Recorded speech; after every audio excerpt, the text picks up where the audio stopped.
Selanjutnya, rencana insentif jangka pendek. Yang pertama ada the total bonus pool.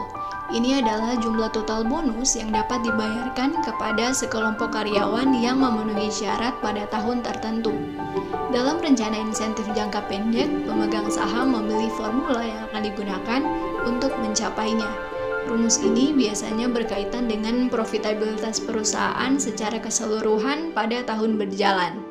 Yang kedua, carryovers. Pada tahun yang sangat baik, perusahaan dapat memutuskan untuk membayar hanya sebagian dari bonus. Sebaliknya, dari tahun yang relatif buruk, perusahaan dapat memutuskan untuk membayar lebih dari jumlah awal dengan mengambil dari jumlah sisa. Kerugian dari metode ini adalah bahwa bonus kurang berhubungan langsung dengan kinerja saat ini. Yang ketiga, deferred compensation. Meskipun jumlah bonus dihitung setiap tahun, pembayaran kepada penerima dapat dibagi selama beberapa tahun, biasanya dalam 5 tahun.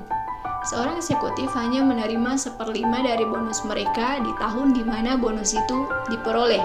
Sisanya akan dibayarkan secara merata selama 4 tahun ke depan.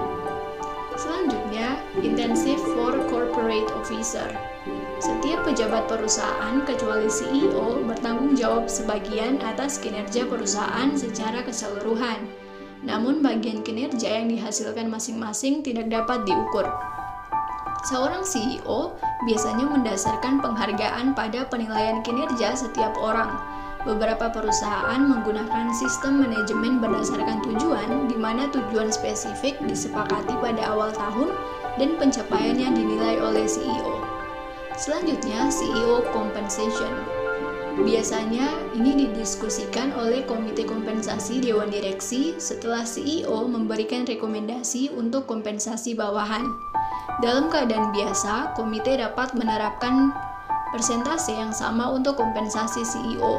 Namun, komite dapat memberikan penilaian yang berbeda terhadap kinerja CEO dengan memutuskan persentase yang lebih tinggi atau lebih rendah. Ini merupakan tanda kritis tentang bagaimana dewan memandang kinerja CEO. Hal itu juga harus disertai dengan penjelasan yang jujur tentang alasan keputusan tersebut.